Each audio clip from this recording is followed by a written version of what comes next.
Can you guess what I bought? Can you guess what I bought? I bought a pop filter!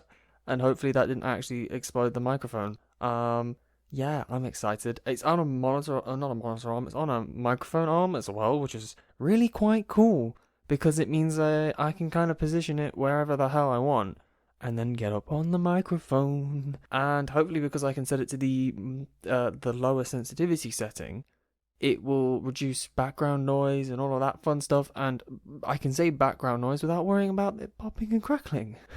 This is fantastic. It also looks kind of cool, not gonna lie. So yeah, so this is what we're gonna talk about today: buying stuff. But you know what we gotta do? We gotta say hello and welcome back to the Lion's Den. I'm your host Matt, and I really like buying stuff.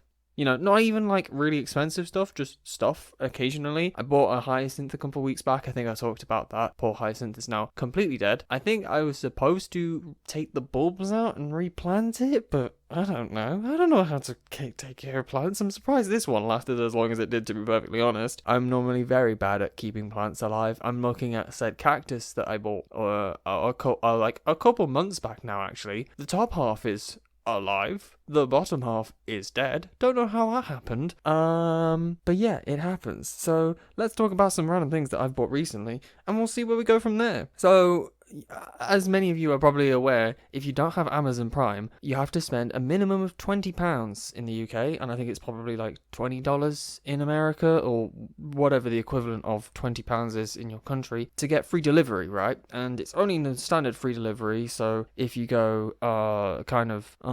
like couple of days, I think. This one, how long did this take? 2 days. This took 2 days, actually. That's quite good. I ordered the stuff on Monday, and it arrived Wednesday when I was out, so I had to tell people that were home, yo, I've got a package coming. But obviously, the arm itself specifically was 15, which I think is pretty good considering it's got a full clamp set. It's spring-loaded arm, and it came with a pop filter. It also came with a shock mount, a microphone clip, and a couple adapter pieces. So all in all, quite a good package. And obviously I'm using it now, and I'm very, very happy by it because it's really cool. I'm surprised actually the pop filter is quite large considering, but I imagine there are probably much bigger microphones than the one I own. Also, it kind of covers a good big area so that you don't have to worry about talking in a specific direction. But I needed to make up the order to 20 quid, otherwise I would have had to have paid like 5 quid for delivery on an item anyway. So it just so happened that I needed a new water bottle. So I normally buy really cheap water bottles because I don't care about it being quality, right? And I need a kind of mid-sized bottle, sort of 500 to 750 mils, because I need something that's big enough to contain a decent amount of water that I'll actually drink, but not so big that it becomes cumbersome to transport around. And I'd recently bought a couple of these really cheap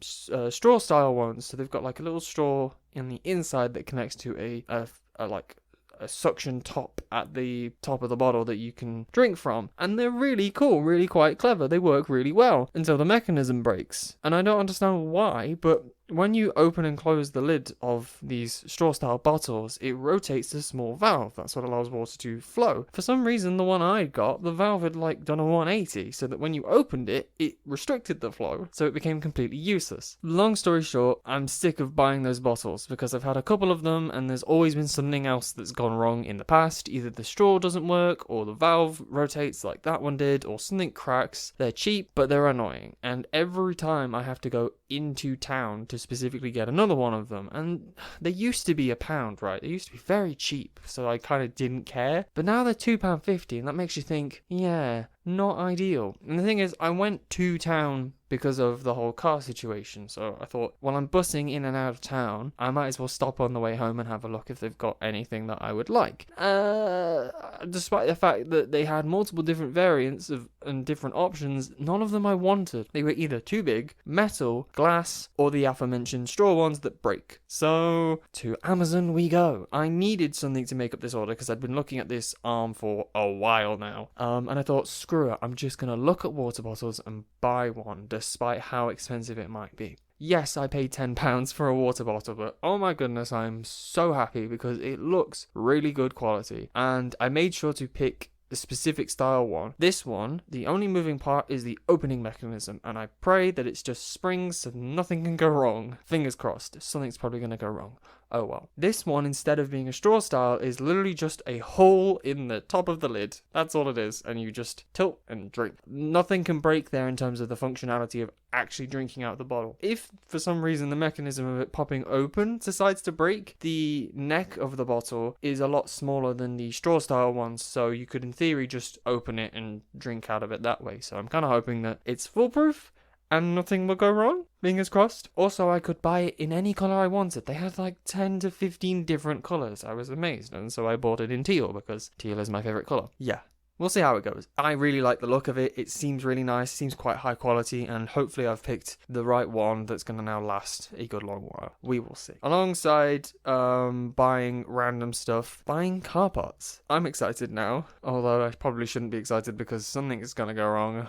Guarantee it. My other car part has finally arrived. So hopefully this weekend or sometime next week we can fit the other part to my car and I can drive my car again. I pray that we can do it this weekend because then it means I don't have to get up at 6 a.m. next week to go to work. And it also means I can start going to the gym again. I never thought I would miss the gym as much as I do because there are some days when you go to the gym and you're not in it. You're like, oh, why am I here? Why am I doing this? But I think because it's been maybe a month now that I haven't been to the gym, I'm really missing it. I'm really missing that kind of blowing off steam kind of vibe you get from it. There's something, I don't know, maybe primal or sort of caveman-y about lifting big heavy weights and putting them down again. It's, you know, when you describe the gym to someone, it's very odd. It's like, oh yeah, I go to a specific place to lift something and then put it down in a specific way. And then I do that for an hour and then I go home. Yeah, it's a bit weird, but it works. And I'll be honest, I started the gym because I wasn't happy personally with my body image. I was a very, very skinny kid. Not like unhealthily skinny. My BMI and all of the other metrics that mean absolutely nothing said I was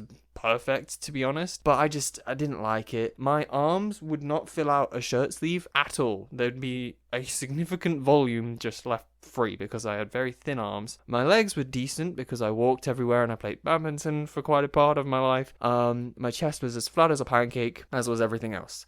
And I just wasn't happy with it. I wanted to be stronger because I was very weak. I could lift very little, so I just wanted to be physically stronger, and I wanted to be physically bigger because it has certainly given me a confidence boost and made me feel better. There were people that kind of said, are you sure you're doing this for the right reason? And I suppose at the beginning, you don't know, do you? Because you don't know how you're going to feel when you get to that other end, to that goal that you set. And I have certainly not reached the goal I've set. I want to go much further. But I've noticed a difference, I would say, in how I feel personally when I see myself in the mirror. Not necessarily how other people see me, because it's small changes over a long period of time, so people don't tend to notice until you're at one end or the other. But I certainly feel happier, more comfortable in my skin, and I'm noticing the progress, which is good. I think that's a big thing for a lot of people, is noticing progress, and you have to kind of bear in mind that, yeah, it might not be instant, but it will be there, and as long as you notice and take record and take pride in your achievements, that's what keeps you going, right? When I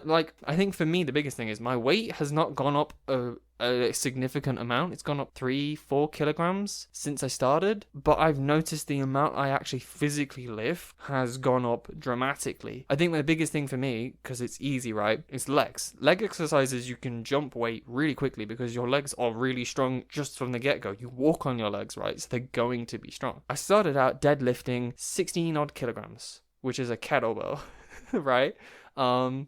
Now I can deadlift probably 90 kilograms, which to some people, 90 kilograms? I do 150, like, sure, whatever. You've been going at it a lot longer than I have. I also had the middle of a pandemic slow my progress down significantly. That was really annoying. But being able to say to people, yeah, I've gotten to that point, it's really cool. And there's parts of me that says, yeah, when I started doing this exercise, I couldn't even lift the bar. Now I'm stacking plates on it and I can lift that almost effortlessly. It's really, I don't know what the word is. It just kind of fills you with pride and a sense of accomplishment, which I think means I'm doing this the right way and I'm heading down the right direction. The one thing I've always said is I've never been wildly serious about anything that I do. I just kind of say, I'm going to do it and I'm just going to let it take however long it takes. I could probably have made far more progress if I'd gone to the gym more times in a week. if I'd gone for longer hours, if I really seriously picked up my diet and looked into supplements and all of that, I probably could have been, I don't know, double what I had gone to at this point in time. But I didn't want to do all that. I didn't want to restrict my diet. I didn't want to have to faff around figuring out really weird, complicated stuff or have to pay someone to teach me how to understand that stuff. I just wanted to go to the gym 3 times a week, spend an hour, enjoy my time there, because I do enjoy my time most of it, and eat roughly what I want. Because I mean, I eat fairly healthy, and the only change I've really made to my diet is just increasing calorie and increasing protein intake, because that's kind of the bare minimum you need to assist. So I think as long as you have the right mindset, and as long as you see where your mindset is changing as you're going through it and adjust accordingly, you're on the right track. So I think hopefully I'm doing the right thing. But anyway, how do I always slide into life advice after talking about literally buying junk? Don't know. Anyway, I hope you enjoyed listening. I hope this actually sounds good. Yeah, stay safe, and I'll see you all next week. Bye.